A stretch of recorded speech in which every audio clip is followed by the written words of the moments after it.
네, 여러분, 세 번째 시간입니다. 이번 시간에는 이제 우리가 시장을 거시적인 데서 우리 대내유인의 시장 분석까지 마쳤고요. 2025년도 부동산 시장이 어떻게 될지 전망해 보도록 하겠습니다. 같이. 자, 전국 서울 등 매수 심리 7주 연속 하락 제가 이렇게 표를 써놨는데요. 이 시기가 영끌 시절입니다, 여러분, 심리가. 이 수치가 여러분, 보통 100에서 120선입니다. 되게 높죠, 수치가. 이 수치는 뭐냐면 100이라는 수치가 있으면요, 100. 팔려는 사람이나 살려는 사람이 비슷할 때 얘기입니다. 그게 100이라는 수치예요. 그 수치가 낮아질수록 팔려는 사람이 많아지는 겁니다. 사례를 제가 써놨어요, 옆에다가. 매수지수가 31대, 여기 있죠? 41대입니다. 그러면 파는 사람이 많다. 이게 뭐냐면 KB에서 공인중개사 사장님들한테 전국에 다 일일이 확인하는 어떤 양식이 있어요. 그걸 통해 가지고 산출하는 지수입니다. 그러면 문제는 간단해요. 요새 매도자가 많아요, 매수자가 많아요. 비슷해요. 이겁니다. 그 답변을 다 써주세요. 그러면 보시는 바와 같이 매수자가 많아도 비슷하다고 쓴 사장님도 계시겠죠? 그래서 어떤 사람의 심리상 매출이 있어야 또 수익이 발생하는 게 공인중개사 사장님들의 입장이니까 이왕이면 약간은 긍정적으로 좀 표현하려고 하는 성향이 있을 것 같아요. 그러면 이제 비슷함도 사실은 매도가 많다고 봐야겠죠. 물론 이제 여기서는 분류를 해야 되니까 정확하게 할게요. 그러면 이제 매도자가 74%. 그러니까 100개의 어떤 지점이 있다라면 75개에 가까운 분들이 파는 사람이 많다는 거예요. 그리고 매수자가 많다고 하는 게 1.8%예요. 1.8%. 비슷하다가 23%. 그럼 매수자가 많다는 데 어디냐? 우리가 말하는 얼죽신. 얼어 죽어도 신축 아파트. 요즘 젊은이들에 대한 어떤 약간의 고뇌가 섞인 표현인데 그 표현에서 우리가 느낄 수 있는 것이 라이프 스타일이 많이 변하다 보니까 저희 때만 해도 아무 데서나 출발해서 잘 살아서 드디어 사랑하고 좋은 집을 나중에 만들어 가자는데 지금은 시작부터 좋은 집 아니면 아내 분위기가 많아요. 그러다 보니까 얼죽신이라는 단어가 나왔고 실제로 그게 저출산에 잘못된 프레임을 기성세대들이 만들어 놓은 바람에 물론 뭐 누가 깨끗한 데 살고 싶지 지어놓은 데 살고 싶겠어요. 누가 더 멋진 데 살고 싶지 당연한 거예요. 다만 자기 옛말에 분수에 맞게 사는 말 있잖아요. 그러니까 이런 것들이 좀 깨졌습니다. 그냥 뭐 그런 표현 있잖아요. 뭐 욜로족이라나요? 이 인생 한번 제대로 살고 간다. 뭐 저축은 뭐가 없다. 이런 개념이 많이 바뀌었습니다. 즐긴다는 개념이. 그러다 보니까 시장에도 많은 변화가 있죠. 신혼부부들이 무리해서라도 집을 삽니다. 저희 때보다 자산관리에 대한 어떤 개념이, 자본주의에 대한 개념이 확실히 바뀌었기 때문에 부동산은 무조건 오를 거다. 그건 맞습니다. 어떨 때 경제가 발전하고 인구가 늘고 뒤에 사줄 사람이 있을 때. 그런데 묘하게도 이 지점이 앞으로 10년, 15년 뒤에는 시장이 많이 급하게 변할 거라는 것을 젊은이들이 많이 잘 몰라요. 특히 2030 사원분들이. 제가 열심히 말씀드리고 있는데 그러다 보니까 여하튼 심리가 보시면 갑자기 많이 꺾였죠. 그래서 쭉 꺾여오다가 요번에 정부의 쉽게 말하면 빚내서 집사라죠. 재정 확대 정책으로 인해 가지고 일단 상승 곡선을 탔습니다. 탔는데 조금 쪼이자마자 가계부채 문제랑 여러 가지 경제 상황을 볼 때 더 이상 대출 늘리는 건 문제가 있다고 판단되니까 살짝 줄였는데도 갑자기 이렇게 여기서 트럼프까지 당선됐어요. 그러면 심리가 더 좋아지기는 쉽지 않다고 봐요. 물론 재정자금 또 정책 대출 금리가 저렴하게 또 1, 2%짜리 또 뿌리면 또 그거에 맞는 수요는 또 생기겠죠. 가격은 유지가 되겠죠. 계속 그게 이제 국고가 손실이 되거든요. 이자 차익 부정 개정으로 돈이 몇 조씩 나가야 되니까. 이걸 계속 할 수는 없잖아요. 계속 우리 세금으로 빚낸 것으로 가지고 이건 뭔가 잘못된 정책이기 때문에 수정될 겁니다. 분명히. 건설사 PF 리스크와 여러 가지 경제 리스크를 막기 위해서 부동산 가격을 받친다는 느낌이 저는 강하다고 보는 사람이기 때문에 조금 준비를 해야 될 것 같습니다. 여러분. 저는 그렇게 생각합니다. 자, 광역시는 더 심각한 게 말씀드린 대로 그러면 30이나 40이라는 수치는 매수 심리에서 약간의 가이드라인이 되는 거예요. 30이나 40에서 밑으로 가면 하락으로 간다고 확실히 봐야 되는 거고, 여기서 올라가서 100이라는 수치에 가는 방향이면 약간의 시장이 보합 내지 약보합 뭐 이런 걸로 간다고 보면 되겠죠. 강보합. 그래도 하락은 유지가 되는 거고. 그런데 광역시는 어때요, 여러분? 이게 30에서 40, 20에서 40 사이거든요. 다 20 밑에 있습니다, 지금. 이때 놀라운 사실이에요. 다 20 밑에 있어요.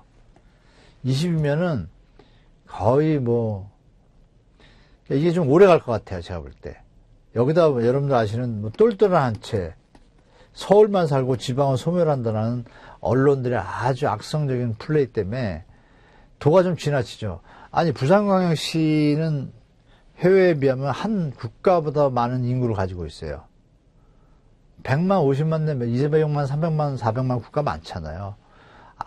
소멸 안 합니다. 소멸하는 데는 면, 동, 리에서 리 단위가 소멸하죠. 리 단위가. 이걸 가지고 그냥 펌핑을 해가지고 마치 서울만 살고 모든 도시가 죽을 것처럼 국가 경제에 도움이 안 되는 것들이 좀 나와서 좀 씁쓸한 면도 있어요. 지방에 다 기반시설이 있고 제조시설이 있고 경제 시스템이 갖춰져 있는데, 그러면 이제 하는 총재가 얘기한 교육의 문제가 약간의 요소가 있는 건 저도 인정을 해요. 학교가 다 서울에 많이 몰려 있으니까.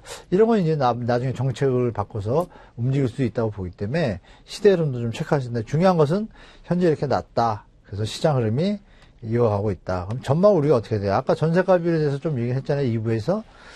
자, 전세가 비율 흐름 보시겠죠. 자, 부동산이 막 오를 때 2001년도입니다, 이때. 막 폭등 시절이죠. 그리고 조정기 거치죠, 이렇게.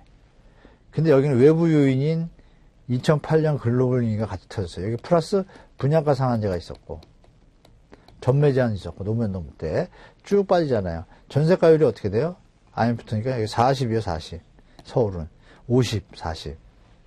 그러던 것이 축적 기간을 거쳐가지고 정부의 대출 정책과 또 우리 이때 경제가 좀 좋아지는 시절이잖아요. 2008년 금융위기에 나아지는 시기에서 막 돈 풀고 같이 가니까 쭉 75%. 와우. 서울도 75%, 전국도 75% 평균이.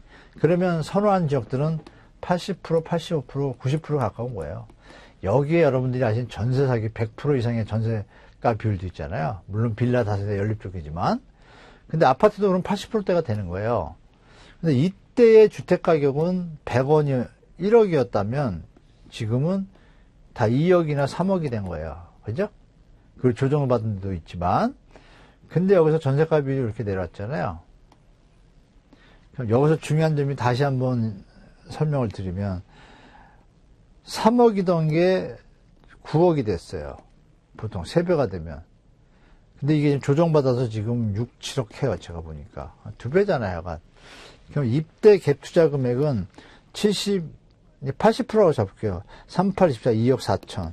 6천만 원만 있으면 집을 살 수 있었어. 3억짜리 집을. 근데 지금은 6, 7억이니까 70%면 6, 7이 42. 3억이 있어야 되네요. 80%면 6, 8, 48, 4억 8천 잡으면 1억 2천에서 2억. 이때 2배의 자금이 필요해요. 그러니까 당연히 이어지는 수요가 약해지겠죠. 그러니까 여기서의 53% 이거보다도 70%에 간다 할지라도 이 시절은 오지 않는다 이겁니다. 이렇게 말씀드릴게요. 좀 이해하시는 분은 이해하실 거고, 잘 이해가 안 되시면 이 얘기를 반복해서 들어보시면 이해되실 겁니다. 자, 그리고 경매 물건 보겠습니다. 자, 그러면 경매 물건이 요새 보도 또 많이 나오잖아요. 우리 시장을 볼 때 잘 보셔야 돼요. 경매 물건에 여기 3대 지수가 있죠. 경매 낙찰률 여기 써놨잖아요. 경매 건수, 낙찰률, 낙찰가요. 원래 3대 지수는 응찰자 수까지 있어요. 근데 저는 바꿨습니다. 3대 지수를 경매 건수로. 이게 더 중요하다고 봅니다. 응찰자 수는 들쑥날쑥해요. 물론 비율은 분명히 맞지만 4대 지수라면 이걸 껴주고 저는 이걸로 볼게요. 그러면 여러분 낙찰률이 올라간다는 기사가 나요. 35에서 40%로. 낙찰한 사람이 많아졌네. 물건이 나오면 낙찰률이 많아졌네. 자, 그리고 낙찰가율이 있어요. 왜냐면 이게 1억에 만약에 경매가 나왔는데 9천만 원이 되면 낙찰가율이 얼마예요? 90%. 이게 높아진다는 얘기는 뭐예요? 감정가만큼 되니까, 그러면은, 이 앞으로 시장이 이걸 받았을 때 수익이 나려면은, 이게 싸다고 판단되니까 살 거 아니에요. 90%에. 올라가는 장에서는 가능하죠. 자, 그런데 여기 보시면 80%대입니다. 여기서 이제 착시에 빠질 게 뭐냐면, 자, 여기에 이제 물건이 많잖아요, 여러분. 매물이 많은데, 여기서 낙찰률이 높아요. 40%예요. 40%면 4개는 낙찰이 되고 6개는 유찰돼서 6개월 정도 뒤에 갑니다. 그럼 얘가 여기 오겠죠. 합해지는 거예요. 새로 나는 것 같고. 그래서 역대 최다 경매 건수가 이 3년 8개월 만에 최대를 기록합니다. 그러면 뭔가 시장이 변화가 된 거잖아요. 경매 건수가, 아니, 시장이 좋다는데 왜 경매 건수가 늘어나요? 팔면 되지. 안 팔리는 겁니다. 그러면 여기에 언론 보도에 맹점이 있는 거예요. 팔리는 데만 계속 팔린다고 기사를 하지, 안 팔리는 건 기사를 또 안 써요. 많이. 특수공상. 왜냐하면 언론사들이 건설사 사주가 많잖아요. 당연히 언론사 뉴스만 보고 시장을 판단하면 실수하기 쉬운 상황이 됐습니다. 공정하게 보려면 요즘 유튜브 잘 됐잖아요. 유튜브 보시면서 또 우리 이런 서울 디지털 특강 보시면서 여러 가지 크로스 체크 하셔야 됩니다. 경매 건수가 많다는 건 뭐예요? 선행지표로. 이거 집이 안 팔려가지고 돈을 못 갚아가지고 돈도 못 갚아서 경매로 나오는 게 많구나. 이건 뭔가 하락장의 모습이잖아요. 선행지표상. 그렇게 판단하셔야 됩니다. 경매 물건수를 보라 좀 말씀드리고, 서울도 마찬가지예요. 막 뛴다고 하는데 경매 물건 건수가 9년 4개월 만에 최다 건수예요. 특히 10월달이거든요. 2024년 10월달에는요. 여러분 한번 들어가 보세요. 중앙지법에 딱 치시면 대법원 등기 정보 열람에 강남구 아파트들이 쭉 뜹니다. 경매가. 이게 왜 이럴까요? 이런 분석을 잘 하셔야 돼요. 그래서 그러면 매물도 이제 보셨잖아요. 매물 많다고 그랬잖아요. 정말 많습니다. 그럼 여러분들이 여기서 매수자 입장에서, 매도자 입장에서 전략이 틀린 거예요. 매수자 입장에서는 충분히 내고하고 들어갈 수 있고, 매도자 입장에서는 호가를 유지하지만 적정한 매수자가 나타나면 과감하게 내고해가지고 매도를 하는 게 잘하는 거예요. 매수자 입장에서는 여러 번 내고해서 적정 매도자를 찾는 것이고, 이런 싸움에서 시장 방향이 이제 정해질 겁니다. 그러면 요점은 경매 지표는 앞으로 시장에 대한 선행 지표다라는 거 다시 한번 말씀드리겠습니다. 그럼 여기서의 또 중요한 점은 낙찰가율이 80%에 가깝다 이런 얘기, 이게 착시가 있습니다. 예를 들어서 여기서 아까 낙찰률이 6대 4잖아요. 6개가 유찰돼서 왔어요. 그럼 여기에 6개의 물건은 이 당시에 1억이라 할지라도 이때는 유찰이 돼서 그러면 8천이잖아요. 8천에 나오잖아요. 그죠? 8천. 자, 8천이잖아요. 8천에 80%는 몇 프로예요? 80%는 88, 64, 6,400이에요. 그러면 전체 물량 중에 반은 유찰됐던 것들이 껴있다고 가정하면 이 통계의 이 지표의 오류가 안 보이는 수치가 있는 거예요. 6,400짜리와 1억짜리가 합쳐지면 80%가 될 수가 있겠죠. 이게 섞여 있잖아요. 그러면 우리가 유찰된 물건이 많을 때의 낙찰가율과 유찰되지 않은 물건, 신물건이 많을 때 낙찰가율은 분명히 성격이 다릅니다. 이런 것도 파악하시라고 말씀드릴게요. 자, 그리고 의무경매 건수 보겠습니다. 의무경매는 여러분도 아시죠? 강제경매가 아니라. 자, 의무경매 건수가 갑자기 급증하죠, 이렇게. 그죠? 이 수준이 2012년 부동산 시장 바닥일 때 서울 쪽에 피크였잖아요. 지금 그쪽을 향해서 가고 있잖아요. 뭔가 시장 변화가 있잖아요. 이 선이 지금 늘어나고 있다고 보여집니다. 이게 4월까지 찍은 거예요, 제가. 늘어났죠? 아까 보시는 것처럼. 그냥 여기까지 왔을 겁니다, 지금. 그러면 우리가 조금은 주의해야 되겠다 말씀드리고, 전국의 의무경매 건수도 최고일 때가 14만 건 찍었어요, 여기. 14만 막 찍고, 보통 12만 넘으면 피크예요. 대한민국 역사상. 근데 이거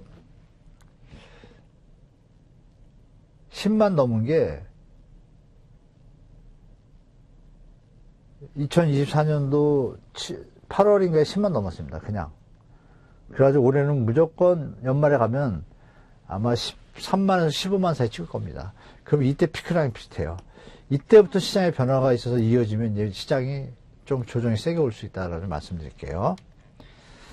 자, 그래서 부동산 전망 시나리오 가능성에 대해서 제가 이런 그림을 갖다가 예전에도 한번 보여드린지 모르겠지만 보여드리면 처음 우리 특강 들으시는 분도 계시니까 자, 여기 보시면 주황색이 있죠. 이렇게 이게 이 데자뷰 전망인데 데자뷰라고 제가 써놨어요. 데자뷰 써놨는데 뭐 이런 말씀드리면 전국에서 제가 처음으로 이걸 하면서 2009년 데자뷰라는 얘기를 2년 전부터 좀 얘기하기 시작했습니다. 조심하시라고.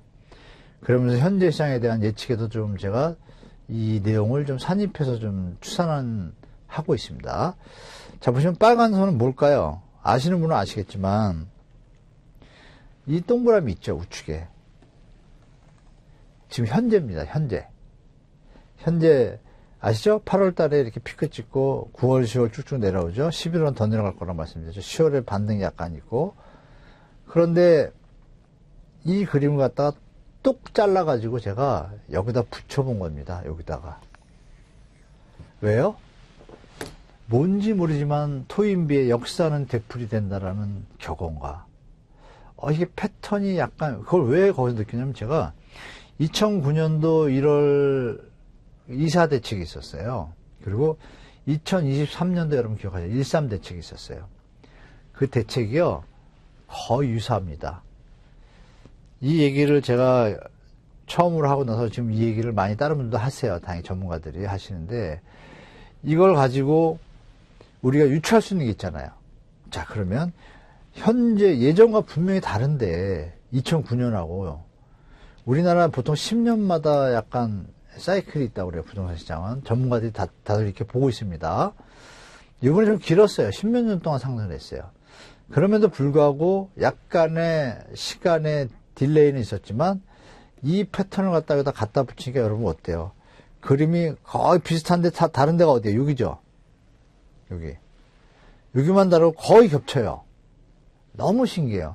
그럼 우리가 예측할 수 있는 시나리오 중에 하나는 뭐예요, 여러분? 이게 여러분들이 잘 아시는 20은 잘 모르겠지만 40, 50은 잘 아실 거예요.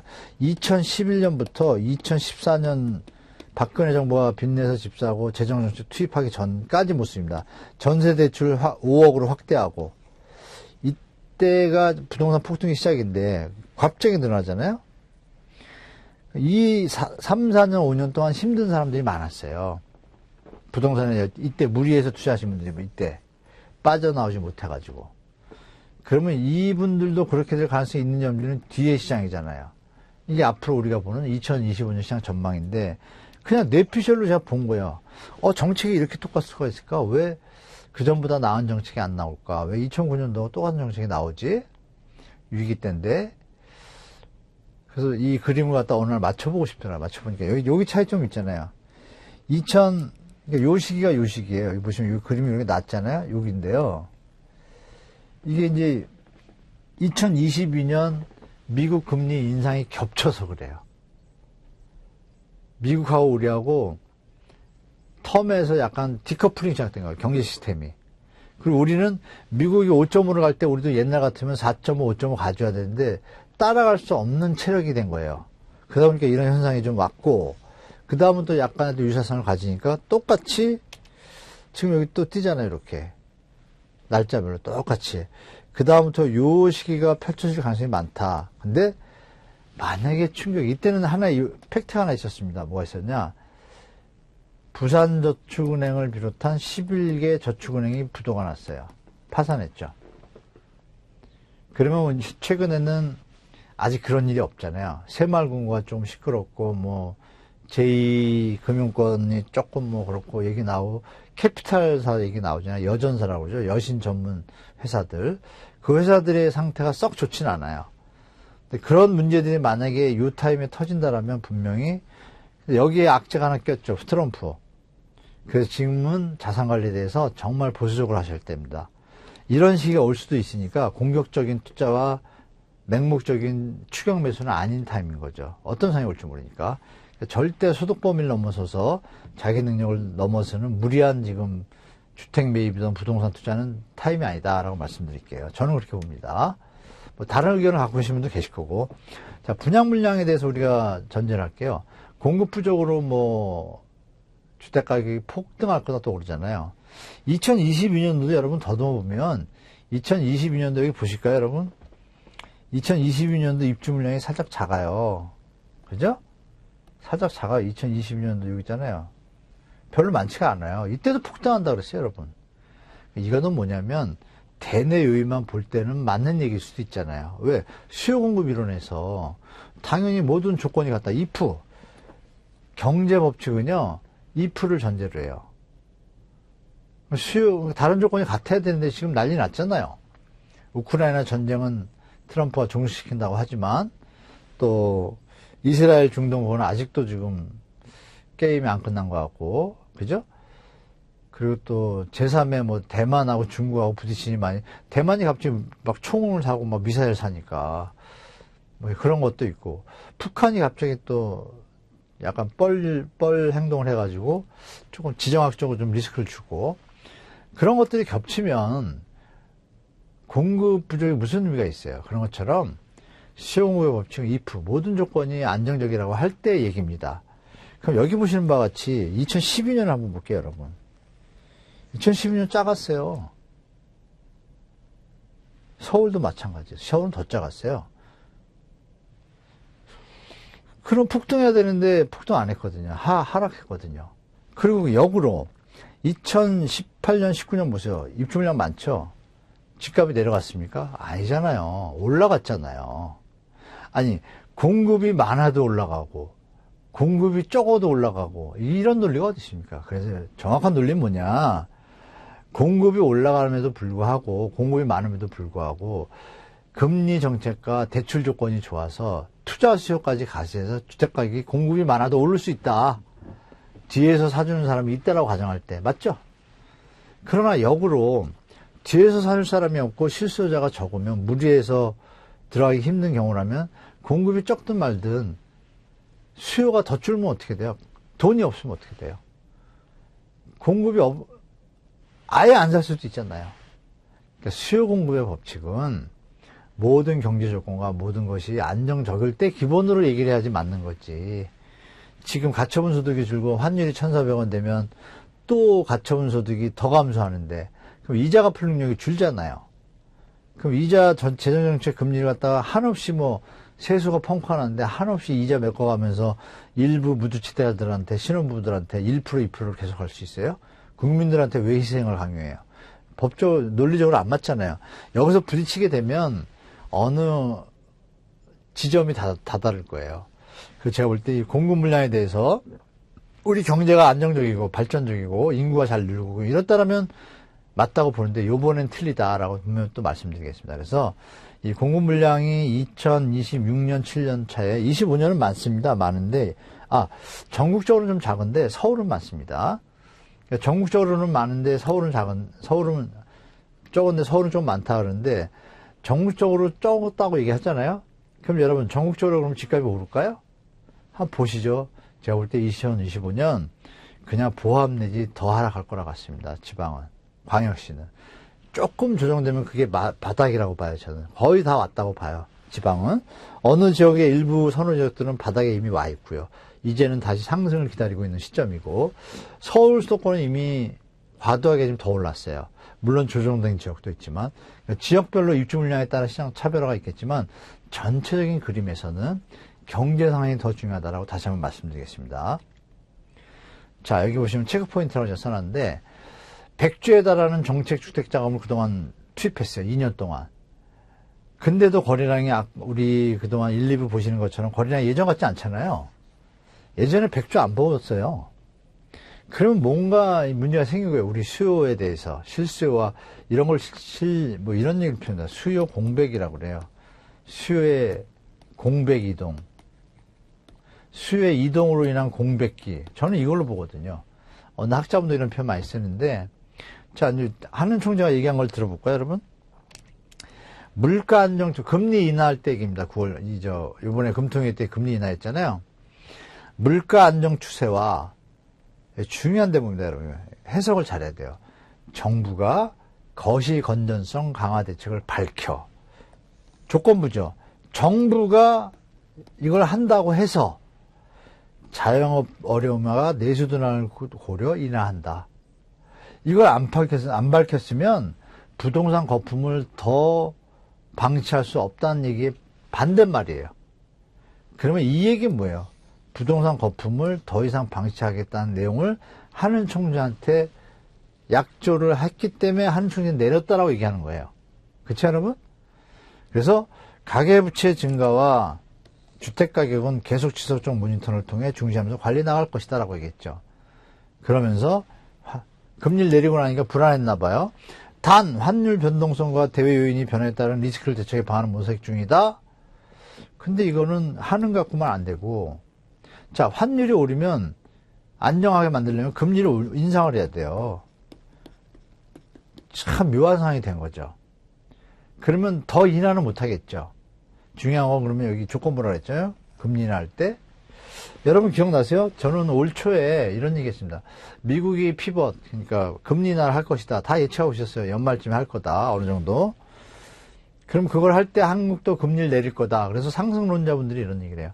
금리 인하하면 초반에도 말씀드렸잖아요. 금리 영향이 크다. 그런데 그것도 다른 것과 같이 봐야 된다.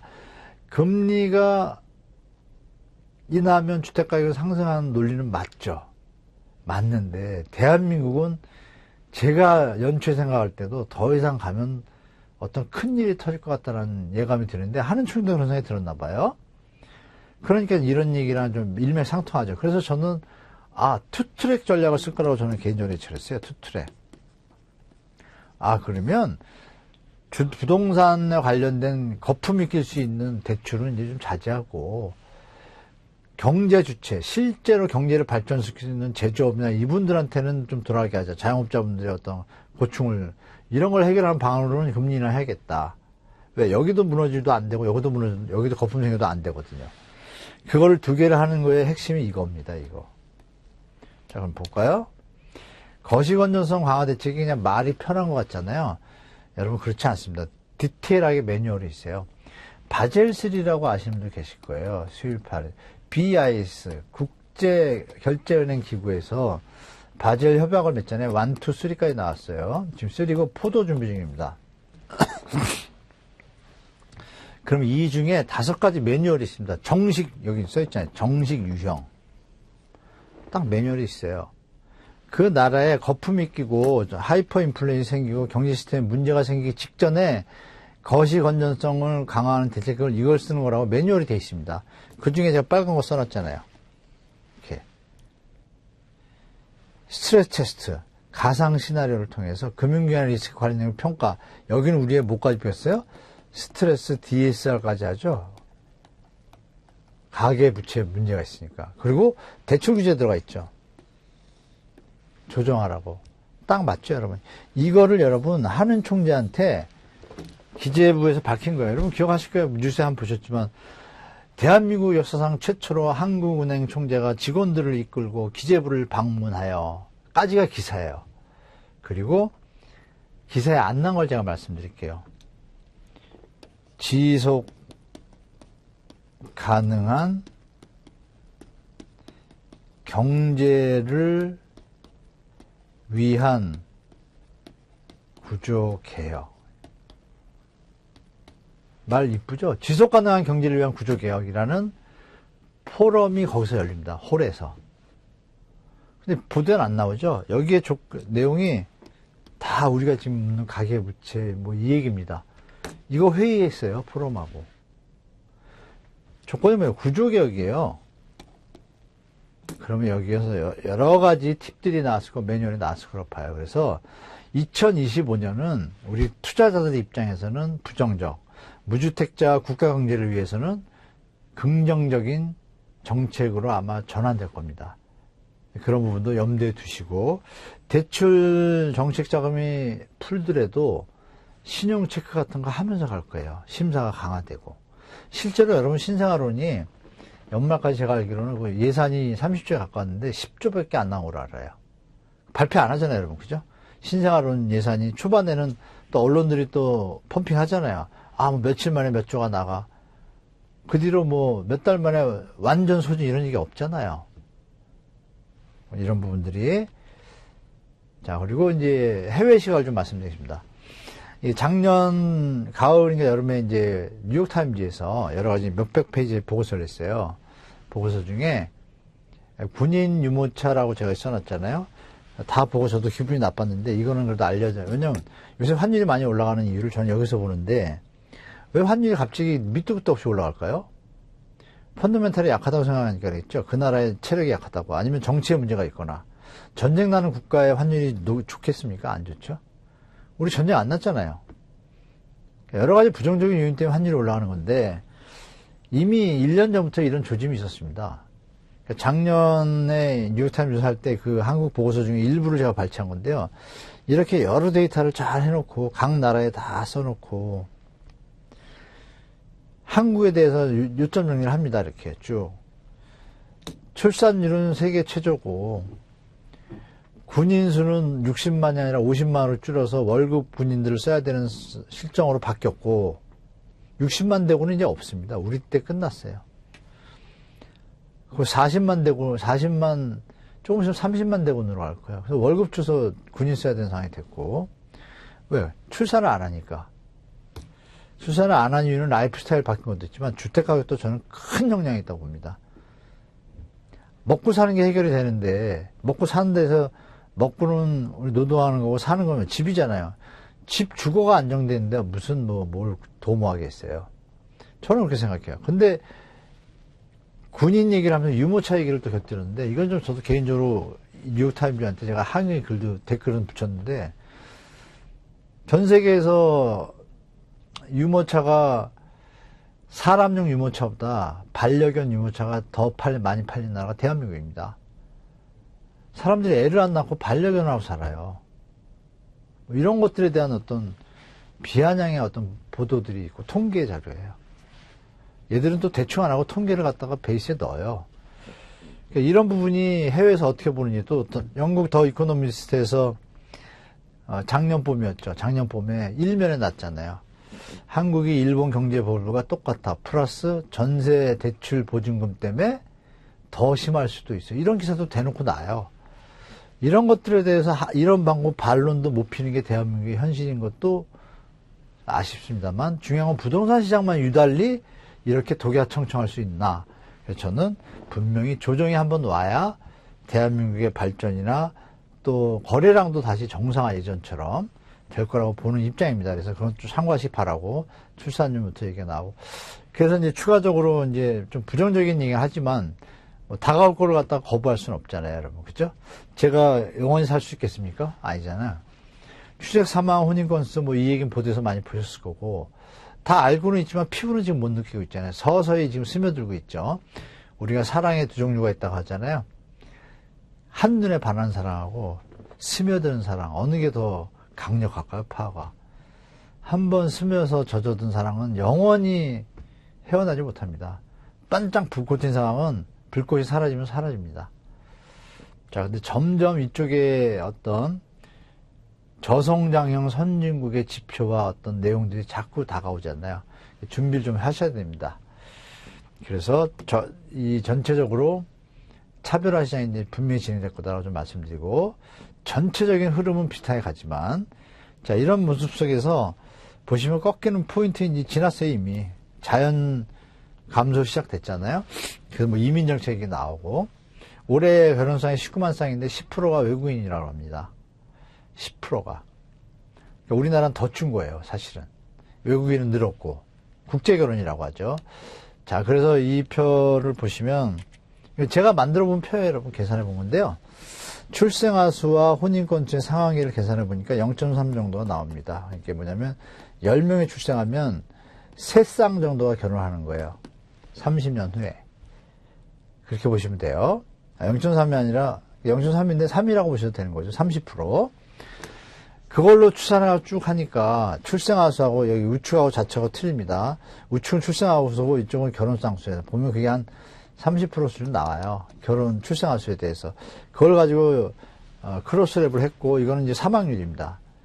그러면 이 지점이 언제냐면 2032년 3년이에요.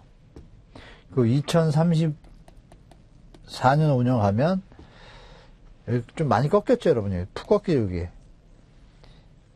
딱 한 10년 남은 겁니다. 이 지점이 저는 우리나라 부동산의 최대 변곡점인데, 중요한 건 이미 시작됐습니다. 그래서,